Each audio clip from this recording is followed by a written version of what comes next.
Halo semua, kembali lagi di channel Naik Level.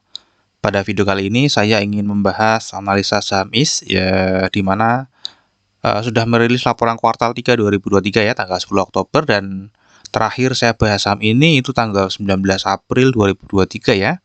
Hari ini tanggal 14 Oktober 2023, kemarin tanggal 13 Oktober harganya naik 3,114% ke 164.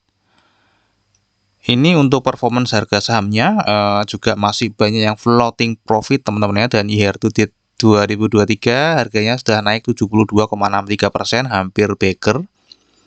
Ya, harga tertinggi setahun terakhir ini pernah di 174, jadi ini mendekati harga saat ini ya, dan terendahnya pernah di 87.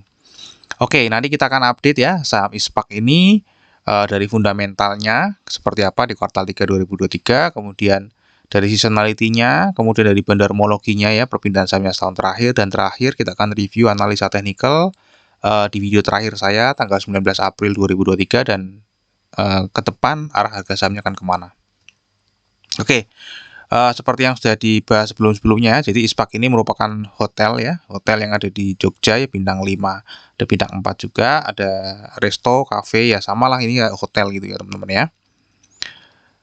Oke, ini listing 2019 teman-teman ya, jadi juga belum lama listingnya dengan IPO price-nya 133. Jadi kalau teman-teman pada saat IPO pegang saham ini dan masih dipegang sampai saat ini, itu value-nya sudah naik menjadi 123%, belum termasuk dividen. Ini adalah hotelnya teman-teman ya, di Jogja, ISPAK Jogja, ada di Catur Tunggal Depok Sleman ya. Hotel ini adalah hotel untuk staycation teman-teman ya. Ada fasilitas-fasilitas untuk staycation ya. Jadi kalau ke Jogja, ke hotel ini biasanya tidak keluar atau tidak kemana-mana ya, hanya di hotel aja, enjoying menikmati fasilitas hotel ya, bareng keluarga, kira-kira seperti itu. Ini adalah pendapatannya kuartal 3 dari laporan keuangannya. Jadi ini meningkat teman-teman ya. Memang hanya dari kamar dan makanan dan minuman aja teman-teman ya. Pendapatannya betul-betul murni ini ya, tidak ada yang lain-lain. Kemudian ini adalah kinerja jangka panjangnya, ini masih naik teman-teman ya. Laba kotornya juga sama, naik, laba usahanya naik, laba bersihnya naik, untuk setahunan belum berubah. Ya, terakhir tahun 2022 itu sekitar 85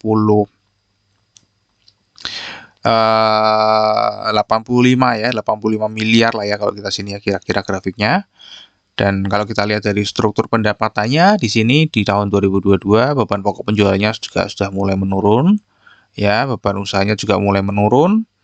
Ya, laba bersihnya ini meningkatnya cukup oke ya. Sekarang sudah 34,4% dari total pendapatan ya. Jadi sudah bagus teman-teman ya.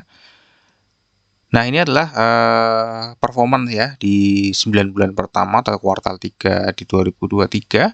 Itu pendapatannya sudah 75 miliar ya. Tadi kita lihat di sini pendapatan terakhirnya itu sekitar 85, artinya ini mendekati tahun ya, dipastikan annualized-nya lebih tinggi daripada tahun 2022. Jadi di tahun 2023 ini akan ditutup kinerjanya all time high secara pendapatan ya, karena nanti di bulan Desember pastinya akan lebih tinggi ya, karena ada liburan Natal dan Tahun Baru ya, pastinya akan lebih tinggi. Jadi prediksi saya sih pendapatannya akan tembus all time high lagi di tahun 2023 ya, dibandingkan tahun 2022, karena ini secara kuartal 3 saja dia sudah naik 24,8% ya. Kemudian laba bersihnya juga naiknya 29,2% ya. Untuk di 9 bulan pertama 2023 ini ya sudah oke ya, beban pokok penjualan sudah cukup stabil di 26%-an.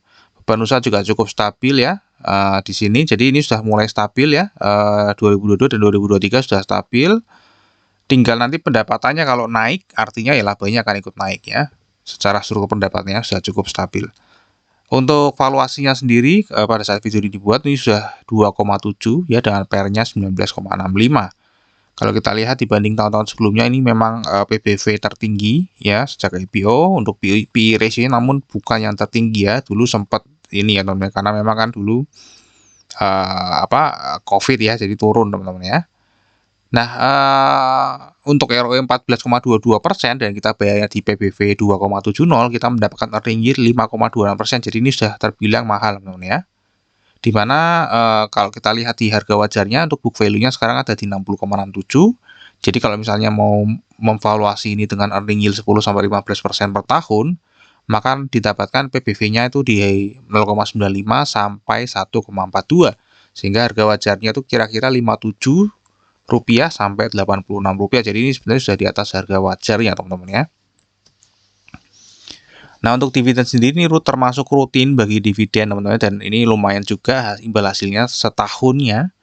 Ya, kalau kita lihat ini yieldnya terakhir setahun terakhir ini 4,73% dibanding harga saat ini. Ya, dan ini dia sudah membagikan dividen interim 2 kali, teman-teman ya. Interim 2 kali, 1,9 Mei 2023, kemudian di bulan Agustus membagikan lagi dividen interim. Jadi laba di 2023 ini sudah dibagikan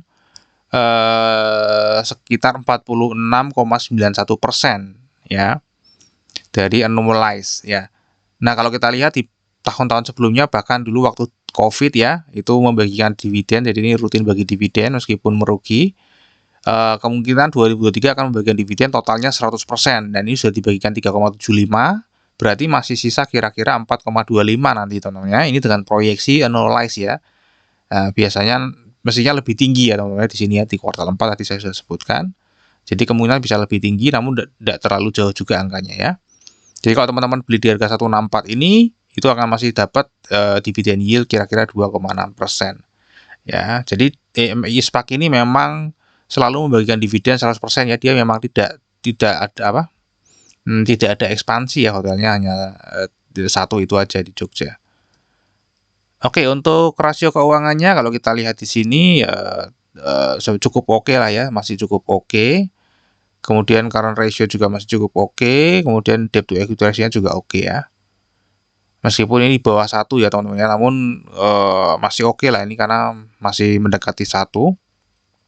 Nah, untuk analisa seasonality-nya sendiri ini potensi naik memang dari bulan Oktober, sayangnya sudah naik cukup tinggi 11,56% ya. Tinggal nanti November dan Desember ya koreksi ya, teman-teman. Kan ini sudah dari Juni sampai Oktober naik terus. Ya, mestinya ada koreksi di sini November dan Desember nih, kebetulan juga chance-nya atau secara historical di November dan Desember ini turun malah, teman-teman ya. Ini adalah komposisi pemegang sahamnya dari per efek 30 September ya. Ini memang satu keluarga ya, teman-teman ya, satu marga ini ya. Update ya, ini warga negara asing lah ya di sini. Kemudian ini yang masyarakat non warkat ada 28,32%, totalnya 1,1 miliar lembar saham, dan dari 1,1 miliar lembar saham itu yang dipegang oleh investor retail lokal itu adalah 751 juta. Jadi cukup dominan juga ya di sini investor retail lokal terhadap kepemilikan dari masyarakat yang beredar di masyarakat. Jumlah pemegang sahamnya ini naik setahun terakhir ke 1.297 dari 4.066 ke 5.363 ya.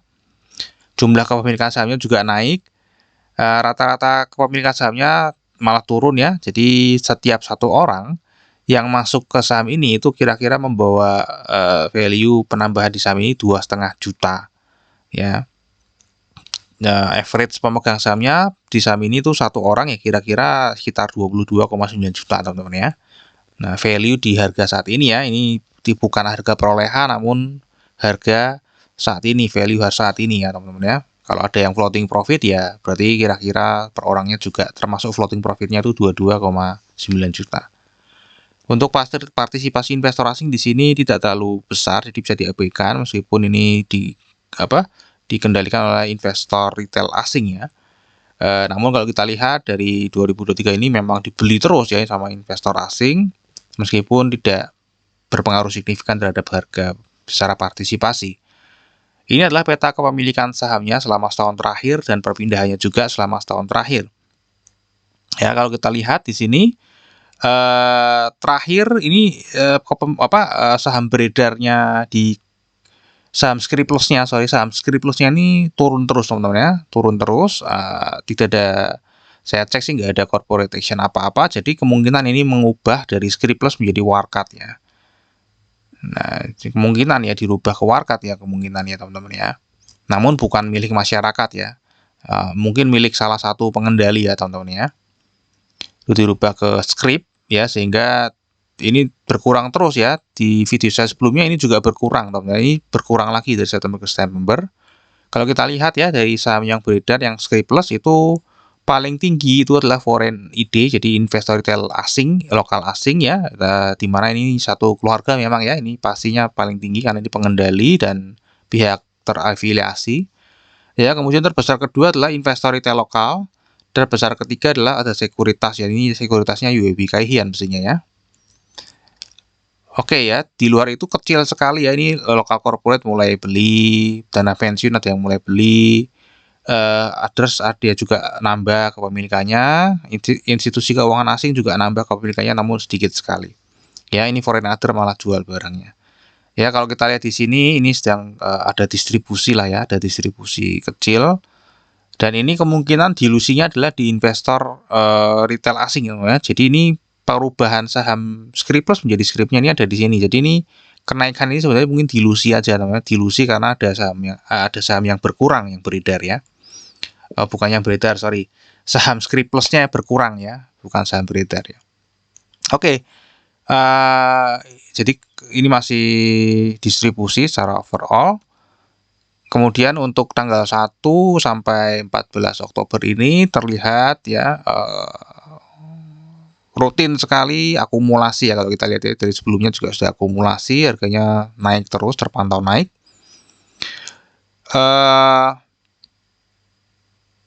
Kita lihat di sini juga sedang big accumulation dan secara broker summary juga ini sedang terlihat ya dominasi pembeli ya, pembelinya sangat mendominasi sehingga harganya naik ya. Kita lihat di sini juga broker-broker retail malah jual ya, yang beli broker-broker lumayan besar. Oke, ini adalah analisa teknikal ya tanggal 19 April 2023 ya, pada saat itu harganya masih 116 ya, waktu saya prediksi turun ke 100, kemudian bisa naik lagi ke angka 130. Saya juga di video sebelumnya cerita saya ada sempat profit kecil di sini teman-teman ya, dan dapat dividen. Nah, ini kalau kita lihat di sini teman-teman ya, prediksinya ini di sini waktu itu 18 April ya, saya prediksi turun ke 100, ini 106 ya, kena juga ya, turun ke 6, kemudian dia naik ke 130 teman-teman ya. Jadi kebetulan sekali prediksinya tepat ya. Nah, tidak sampai di situ, dia justru lanjut lagi ya, di sini menyentuh all time high, kemudian turun lagi dan ini kembali lagi ke harga menyentuh tembus lagi lebih tinggi lagi ya, all time high selama setahun terakhir. Nah, kira-kira nih arah harga sahamnya akan kemana nih teman-teman ya? Ini sudah tembus ke naik ya, kemungkinan masih bisa naik lagi ya ke 175, namun mungkin dia akan turun lagi ya teman-teman ya. Karena ini naiknya sudah terlalu tinggi ya teman-teman ya. Dia akan turun dulu. Di sini koreksi lah ya. Saya rasa sih mungkin akan sideways di sini teman-teman nanti ya teman-teman ya. Karena harganya sudah terlalu tinggi juga. Ya, jadi mungkin bisa naik lagi, namun nanti November Desember akan koreksi ya. Nanti mungkin tahun depan mulai ada bisa kenaikan lagi, kita lihat. Karena ini kan sekali lagi ya, sahamnya ini tadi profitnya dibagi 100% terus, artinya tidak ada pengembangan. Dan kita ngerti kapasitas hotel itu terbatas teman-teman ya, jumlah kamar itu terbatas, nggak mungkin pendapatannya bisa melebihi ada angka maksimumnya, ada batas atasnya, di mana pendapatan dan labanya itu sudah mentok ya. Apalagi tadi kita lihat ya, dividen selalu 100%, jadi tidak ada pengembangan ke depan, tidak ada pelebaran, sehingga harga sahamnya pasti akan suatu saat akan mentok, nggak mungkin akan naik terus ya, karena valuasinya akan tambah mahal nanti ya teman-teman ya, dan dividen yieldnya akan jadi tidak menarik kalau misalnya cuma 1% atau 0,5%. Oke, terakhir sahamnya kinerja jangka panjangnya masih naik ya, kinerja jangka pendeknya naik, valuasi mahal, rutin bagi dividen, nanti forecastnya sisanya ada 2,6% di harga saat ini ya teman-teman ya. Potensi naiknya di Oktober, namun ini sudah cukup tinggi naiknya teman-teman ya. Kalau saya sih tidak perlu dikejar ya. Mungkin November Desember juga ada koreksi, nanti kita lihat lagi ke depannya. Untuk Bandarmologi tadi dari ini saya belum update ya. sorry, dari September ke September tadi sedang distribusi ya, kemudian 1 sampai 14 Oktober itu tadi kalau kita lihat sedang terjadi akumulasi. Untuk technical sedang uptrend teman-teman ya. Terakhir disclaimer ya. Jadi analisa yang saya bagikan di YouTube ini adalah analisa saya pribadi yang tentu saja juga bisa salah. Ini bukan ajakan jual atau beli saham IS. Ya, jadi teman-teman tetap wajib melakukan analisa sendiri kalau ingin menjual atau membeli saham IS. Ya, oke. Sampai di sini dulu video analisa saham IS ya. Semoga bisa bermanfaat buat teman-teman semua. Kita akan ketemu lagi di video yang berikutnya.